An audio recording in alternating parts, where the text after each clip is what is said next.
So good morning guys. आज चाहिँ हामी कहाँ जाँदैछौँ भन्देखिलाई तपाईहरुलाई थाहा नै छैन। सबैजनालाई गुड मर्निङ अनि फेरि पनि तपाईहरुसँग यसरी आएको छु। अनि यहाँ चाहिँ हाम्रो भेना हुन्छ। अनि भेनासँग भेना दिदीसँग आज म हस्पिटल जाँदैछु हैन भेना? हजुर हामी विराटनगरतिर चाहिँ गइँदैछ है। विराट टिचिङ हस्पिटल। विराट टिचिङ हस्पिटलतिर। ल अब त्यस्तै छ। अब एकैचोटी हामी विराट टिचिङ पुगेपछि हामी भेट्नेछौँ फेरि पनि। अनि यो टेम्पोमा हामी जाँदैछौँ है त। लगभग अहिले चाहिँ हामी आधी बाटो आइपुग्यो। अनि यो चाहिँ अहिले नयाँ खोलेको छ यो तपाईँको पेट्रोल पम्प दामी रहेछ बिडिसी टाइपको। बर वाइल्ड स्पेस छ। अनि त्यो भेनाले पेट्रोल हाल्दै हुन्छ। मलाई चाहिँ दामी लाग्यो है होइन। यस्तो दामी प्लेन जग्गा छ क्या यो विराटनगर भन्ने ठाउँ नै दामी लाग्छ मलाई चाहिँ होइन। अलिकति त्यही हो मच्छेडहरू अलिकति सरसफाइ चाहिँ हुँदैन। अरू त सब गुड छ। ठाउँ चाहिँ अक्खा छ क्या त होइन। कस्तो दामी त ओभर प्लेस छ है। अब पेट्रोल हालेपछि हामी फेरि जान्छौँ। अनि एकैचोटि हामी अब टिचिङमै भेटौँ है त टिचिङमै। अहिले चाहिँ हामी हस्पिटल आइसकेको छौँ। अनि रिपोर्टको पर्खाइमा छ। रिपोर्ट आएको छैन भन्दैछ तर रिपोर्ट चाहिँ आइसकेको छ। अनि हाम्रो दिदीलाई हुनुहुन्छ यहाँ। राम्रो हुन्छ रिपोर्ट चाहिँ राम्रो होस् भन्ने प्रार्थना गरेर एकदम राम्रै हुन्छ। वेटिङमा छौँ हामी वेटिङमा।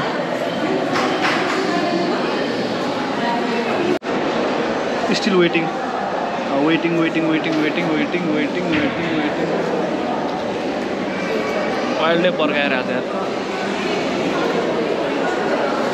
वेटिङ गर्दा गर्दा अल्छी लागेर चाहिँ म बाहिर आएको छु। अनि one of the big one hospital चाहिँ मलाई यही टिचिङ लाग्यो हो। टिचिङ हस्पिटल एकदम बबाल ठुलो 3 तले बिल्डिङ छ। 3 तले 3टा बिल्डिङ छ। एउटा यो भयो अर्को 3टा छ। वाइल्डै छ तर निट एन्ड क्लिन छैन यो चाहिँ। अनि जस ठिकै छ हस्पिटल चाहिँ तर रिपोर्ट चाहिँ खोइ के हो टाइममा आएन होइन। अलिकति दुःख चाहिँ त्यही हो। टाइममा आइदिएको हुन्छ नि त टाइममा जानु पाइँदा घर होइन। ठिकै छ नो वरिज राम्रो छ। अहिले चाहिँ हामी टिचिङ हस्पिटलको क्यान्टिनमा छौँ। अनि भेना कस्तो लागिरहेछ त? Number 1 very good. सबैलाई लागिरहेछ नि। अनि रिपोर्ट पर्खाइको कस्तो भइरहेछ त? रिपोर्ट पर्खाइमा एउटा गाह्रो छ नि यो अलिकति चाहिँ अब होइन। अब टाइममा रिपोर्ट आयो भने त अब टाइममै घर पुगिन्छ होइन। अब टाढा टाढा गइन्छ त्यो हुँदैन होइन। त्यो त हाम्रो दिदी पनि हुन्छ। यस्तै अब हामी अब चिया पर्खिँदैछौँ। चिया आएपछि हामी चिया खान्छौँ। अनि त्यसपछि हाम्रो दिदीहरू हुन्छ त्यहाँ रिसेप्सनमा हाम्रो त्यहाँ काउन्टरमा। अनि हाम्रो दिदीहरूले चाहिँ त्यहाँ बोलाउँछु भन्नुभएको छ। ठिक छ यस्तै छ जिन्दगी चलिरहेको छैन होइन।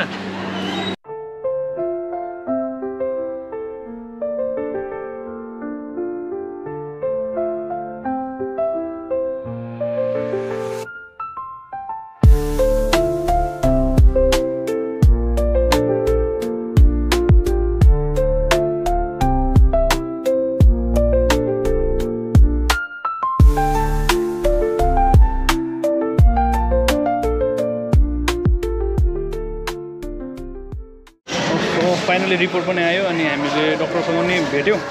अनि रिपोर्ट चाहिँ एकदम गुड आएको छ। अनि जस हाम्रो प्रार्थना चाहिँ प्रोग्रेसन भएको छ। Thank you Jesus thank you.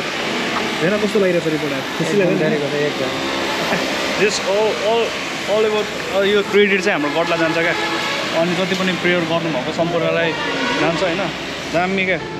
अब जस नर्मल छ केस होइन। त्यस्तो डराउनु पनि छैन। अब त्यो अलिकति त्यो पिसाब जाम भएकोमा थियो अल गुड भनेको छ डक्टरले। थ्याङ्क यू सबैजनालाई।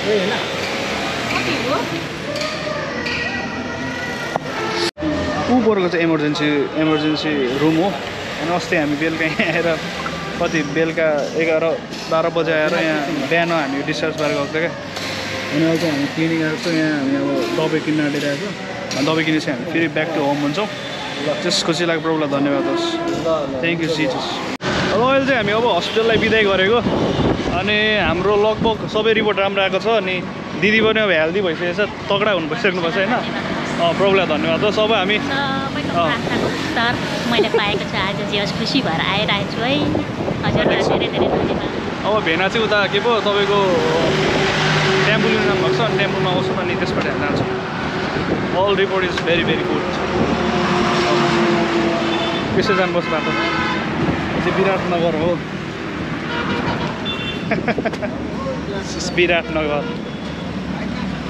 बाटो चाहिँ ठुलो छ तर के साह्रो बिजी यो सबैभन्दा बिजी रोडमा विराटनगरै लाग्छ एकदम क्याम्पिङ होइन भेना आउने टाइम लाग्छ यहीँ हो भेना आउनु चाहिँ अनि हामी अब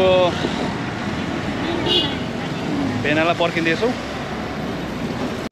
फाइनली हाम्रो भेना आइसक्नु भएको छ अनि ह्याप्पी मुड खुसी लागिरहेको छ नि भेना राम्रो रिपोर्ट आएर एकदम राम्रो राइट एकदम राम्रो ल अब हामी यसलाई बिदाई दिन्छौँ अनि अब हामी घर जान्छौँ ल है त रिपोर्ट राम्रो आयो है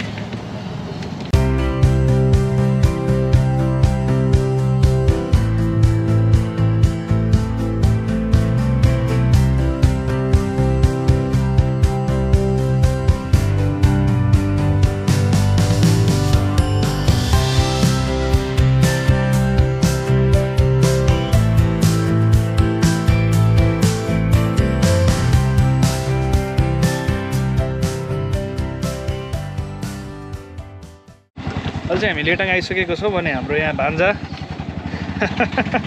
अनि भान्जासँगै हामी यहाँ चढेको छैन भान्जा अहिले यहाँ यसो जाँदैछौँ हामी एकदम अटोमा यो चाहिँ लोकल अटो हो होइन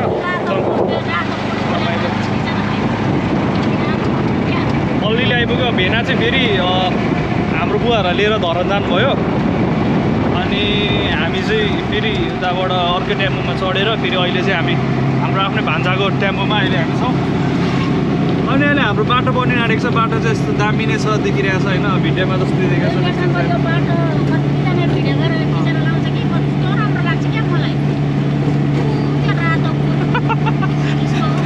भान्जा पनि अब युट्युबमा आउने भयो भान्जा तपाईँलाई कन्ट्याक्ट गरे अब सोध्ने भयो अब भान्जा चाहियो भनेर